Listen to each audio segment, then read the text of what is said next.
समाजवादी, काम परिवार वाला, पार्टी में हर पद बस घर का निवाला, युवाओं के सपने किए गए धुंधले, अखिलेश जी की बातें सबको लगे झुटले। नमस्कार, चार के चक्रव्यूह में आपका स्वागत है। आज चार के चक्रव्यूह में सबसे बड़ी खबर सीएम योगी की है, जिन्होंने ऑपरेशन सिंदूर पर बड़ी बात कही और पाक के आतंकी आकाओं को कड़ी चेतावनी दी। तो क्या बोले योगी, बताएंगे आपको। फिर दूसरी खबर में अखिलेश के काले कारनामे की बात होगी। पीडीए पाठशाला इन दिनों सुर्खियों में है, वजह सिलेबस। अखिलेश के अनपढ़ चेले चपाटी बच्चों को शिक्षा कम सियासत सिखाते ज्यादा नजर आए हैं, जिसको लेकर बीजेपी प्रदेश अध्यक्ष भूपेंद्र चौधरी ने भी अखिलेश को खदेड़ दिया। बताएंगे आपको पूरा बवाल। फिर तीसरी खबर में बात होगी धर्मांतरण की, जहां खुलेआम कई लोगों का धर्मांतरण कराया गया, लेकिन हिंदू संगठन ने समय पर पहुंचकर घिनौने खेल को रोक दिया। बताएंगे आपको पूरा बवाल। और चौथी खबर में बात होगी उत्तराखंड की, जहां रातों रात कुतुब मीनार जितनी लंबी मस्जिद खड़ी कर दी गई, जिसका अब विरोध पूरे प्रदेश में हो रहा है। बताएंगे आपको पूरा बवाल। तो चलिए शुरू करते हैं चार का चक्रव्यूह। शुरुआत करते हैं चार के चक्रव्यूह की सबसे बड़ी खबर से, जो सीएम योगी से जुड़ी है, जिन्होंने वाराणसी की धरती से पाकिस्तान को लताड़ा है। उन्होंने कहा कि दुनिया ने ऑपरेशन सिंदूर के माध्यम से भारत की शक्ति का एहसास किया है।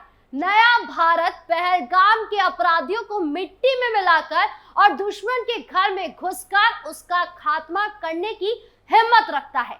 और क्या कुछ बोला सीएम योगी ने, सुनिए। मोस मिसाइल ने पाकिस्तान की कमर ऐसे तोड़ दी कि वह टूटी हुई कमर से जाकर के दुनिया के अंदर चिल्लाता रहा, कोई उसकी मदद करने को तैयार नहीं हुआ। डिफेंस कॉरिडोर का यही लाभ है। चित्रकूट में भी हम विकसित करने जा रहे हैं। भगवान राम ने यहीं पर धनुष का संधान करके राक्षसों के वध को संकल्प करने के लिए, दंडकावरण के लिए जब उन्होंने यहां से प्रस्थान किया था, तो यही उन्होंने संकल्प भी लिया था, इस धरती को राक्षसों से विहीन करूंगा। न केवल सीएम योगी बल्कि ऑपरेशन सिंदूर को लेकर पीएम मोदी ने भी विपक्ष पर जमकर हमला किया है। सुनिए उन्होंने क्या कहा। साथियों, आपने वो तस्वीरें देखी होगी, कैसे हमारे ड्रोन्स, हमारे मिसाइल्स ने सटीक वार करके आतंक के हेडक्वार्टर्स को खंडहर बना दिया। पाकिस्तान के कई सारे एयरबेस तो आज भी आईसीयू में पड़े हैं। पाकिस्तान दुखी है, ये तो सब कोई समझ सकता है, लेकिन पाकिस्तान का ये दुख कांग्रेस और सपा से सहन नहीं हो पा रहा। उधर आतंक का आकार होता है, इधर कांग्रेस सपा वाले आतंकियों की हालत को देखकर रोते हैं। जब आतंक और अन्याय होता है, तब हमारे महादेव रुद्र रूप धारण करते हैं। ऑपरेशन सिंदूर के दौरान दुनिया ने भारत का यही रूप देखा है। भारत पर जो वार करेगा, वो पाताल में भी नहीं बचेगा।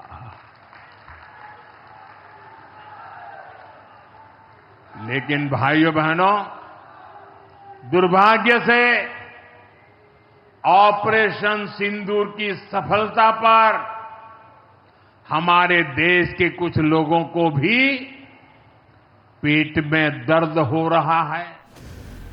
बढ़ते दूसरी खबर की ओर, जो अखिलेश से जुड़ी है। अखिलेश यादव बड़ा चिल्ला चिल्ला कर बोल रहे थे कि योगी सरकार शिक्षा से खिलवाड़ कर रही है, स्कूलों को मर्ज करके, जो बच्चों के साथ गलत है, ज्यादती है। इसीलिए हम पाठशाला खोलेंगे जिसका नाम पीडीए पाठशाला होगा। इस पाठशाला में पिछड़े, दलित और अल्पसंख्यक के बच्चे आएंगे। अब जो अखिलेश बात बात पर सीएम योगी पर निशाना साधते हैं कि वो समाज में भेदभाव करते हैं, क्या जो अखिलेश कर रहे हैं वो भेदभाव में नहीं आता? केवल पीडीए के बच्चों को क्यों पढ़ाया जाए? जो गरीब सामान्य वर्ग के हैं, जो जनरल कैटेगरी से आते हैं, उन्हें क्यों नहीं पढ़ाया जा रहा है? अखिलेश के हिसाब से वो बच्चे कहाँ जाए? अब आपको बता दें कि पीडीए पाठशाला की सच्चाई क्या है। पीडीए पाठशाला के कई वीडियो सोशल मीडिया पर वायरल हो रहे हैं, जहां सपा कार्यकर्ता खुद बच्चों को सो कॉल्ड टीचर बनकर पढ़ा रहे हैं। और पढ़ा भी क्या रहे हैं? A for Akhilesh, B for Baba Saheb Ambedkar, C for Chaudhary Charan Singh, D for Dimple Yadav और फिर सीधा एम फॉर मुलायम सिंह यादव। बीच में EFGH तो पढ़ाया ही नहीं जा रहा। ये शिक्षा दी जा रही है पीडीए पाठशाला में। और बेशर्मी की हद तो देखिए, जब एक सपा कार्यकर्ता से ये पूछा गया कि आप ए for Akhilesh, D for Dimple Yadav क्यों पढ़ा रहे हैं, क्या ये मंत्रियों के नाम याद कराना ठीक है? बच्चों को यही शिक्षा देनी चाहिए? तो सपा कार्यकर्ता ने हंसकर बोला, आप कहेंगे तो एन फॉर न्यूज भी पढ़ा देंगे।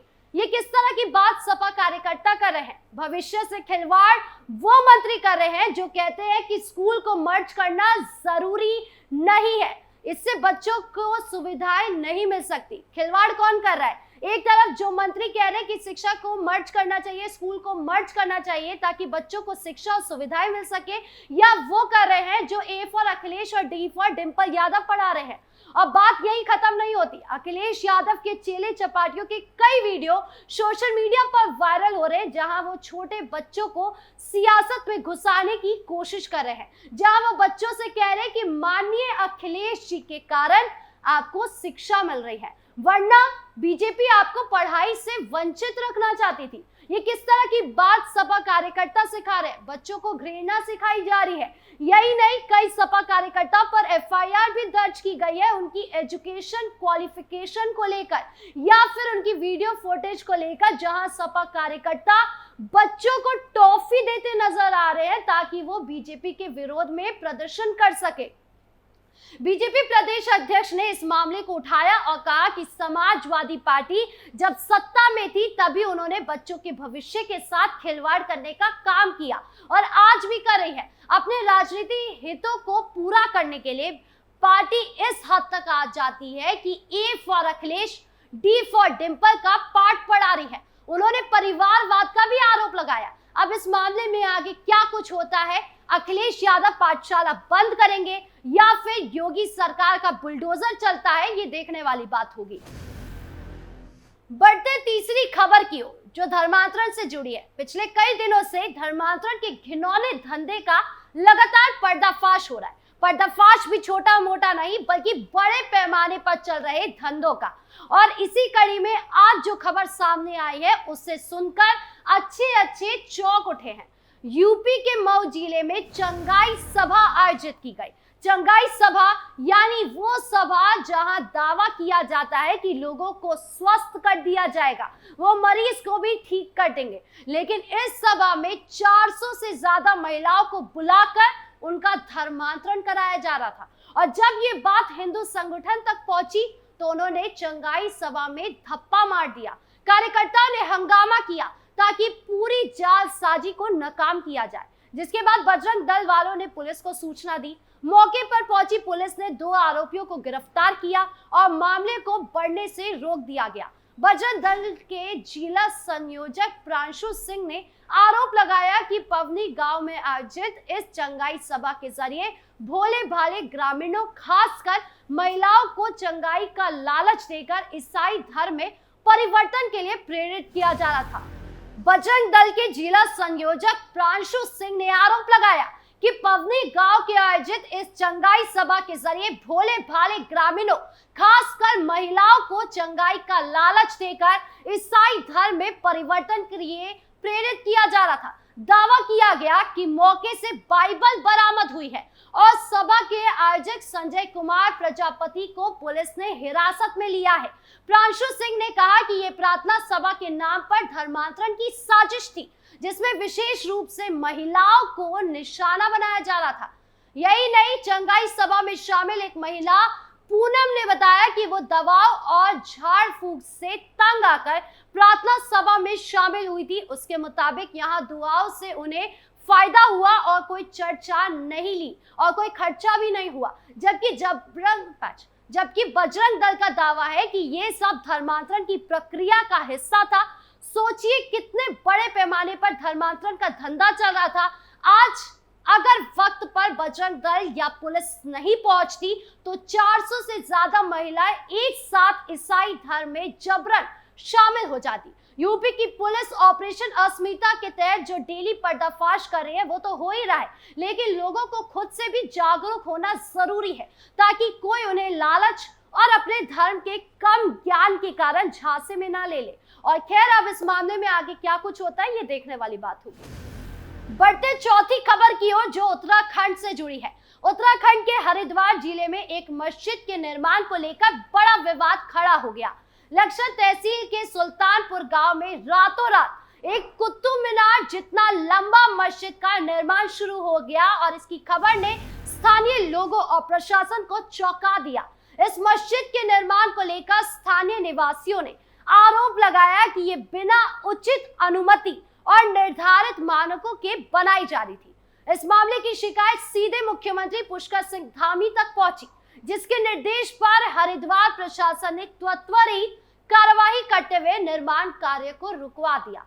आपको बता दें कि सुल्तानपुर गांव में मस्जिद का निर्माण कार्य तेजी से चल रहा था, जिसे स्थानीय लोगों ने अवैध बताया। उनका दावा था कि इस निर्माण के लिए ना तो कोई वैध अनुमति ली गई थी, ना ही भवन निर्माण के मानकों का पालन किया गया था।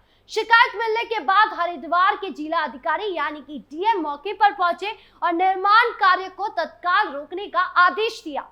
प्रशासन ने मस्जिद के दस्तावेजों और नक्शे की जांच शुरू कर दी है ताकि ये पता लगाया जा सके कि निर्माण कार्य वैध है या नहीं।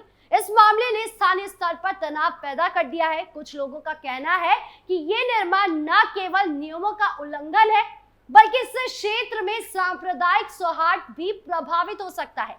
वहीं दूसरी ओर कुछ लोग इसे धार्मिक स्वतंत्रता का मुद्दा बता रहे हैं। इस विवाद को देखते हुए प्रशासन ने सख्त रुख अपनाया है कि किसी भी तरह की अशांति को रोकने के लिए क्षेत्र में सुरक्षा व्यवस्था बढ़ाई जाए।